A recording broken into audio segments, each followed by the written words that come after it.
Europe 1. 7h21, Patrick Cohen. Avec Émilie Mazoyer. Émilie, vous nous présentez ce matin l'école des fables, un disque pour enfants. Oui, pour enfants, Patrick, et pourtant parfaitement recommandable.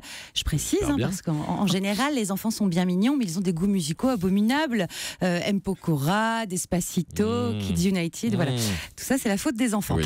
Alors, en attendant le moment de grâce où ils vous piqueront vos vinyles des Beatles, voici pour les petits l'école des fables, un album conçu et réalisé par Thomas Semence, qui est le guitariste de Kerenan ou encore Étienne Dao, sur lequel on entend une maîtresse d'école, Mademoiselle Plume, raconter des fables à sa petite élève, 11 histoires d'animaux chantées par, entre autres, Doc Gynéco. Je suis le roi des animaux.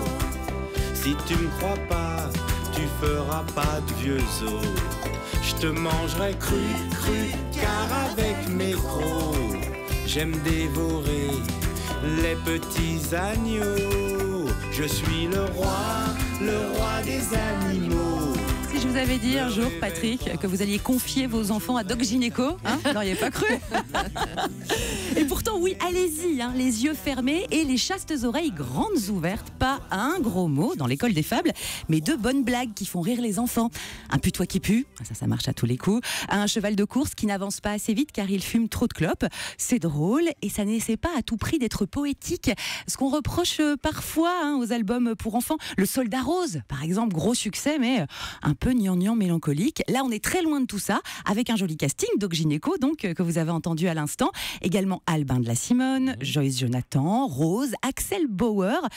Et puis un jeune homme, très demandé en ce moment, vous allez le reconnaître je pense, petit indice, il joue ce soir au Stade de France. Normalement il fait peur, avec ses grandes dents, sa trombine de boxeur et son style grisonnant. Normalement il bouffe tous les antilopes et les agneaux, les chaperons rouges, les gnous et les mamies sortent comme des pots.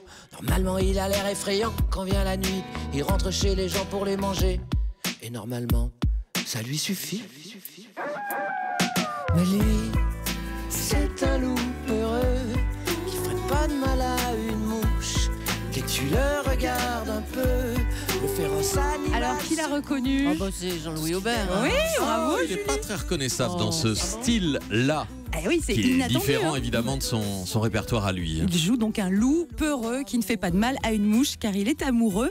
Les paroles de Christian Vier sont très soignées avec plusieurs niveaux de lecture, ça c'est toujours sympa pour les parents. La musique pourrait tout à fait être utilisée dans un disque pour adultes, il n'y a pas de solo de xylophone. Et puis mine de rien, un inédit de Jean-Louis Aubert, ça fait 3 ans qu'il n'y en avait pas eu, donc c'est toujours une bonne nouvelle.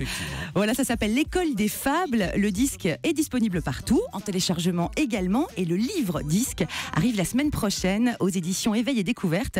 En plus, une partie des bénéfices sera reversée à la recherche contre la sclérose en plaques. Donc, vous sauvez vos oreilles de Despacito et vous faites une bonne action. Et ils sont au Stade de France alors les Insus ce soir? Ce soir et demain. Ce soir et demain, Ouais. d'accord. Et Émilie Mazoyer dans Melting Pop aussi, oui. en exclusivité pour tiens. Europe 1, évidemment, tout à l'heure, tout à l'heure 9h. entre 9h et 9h30. Europe. Europe 1.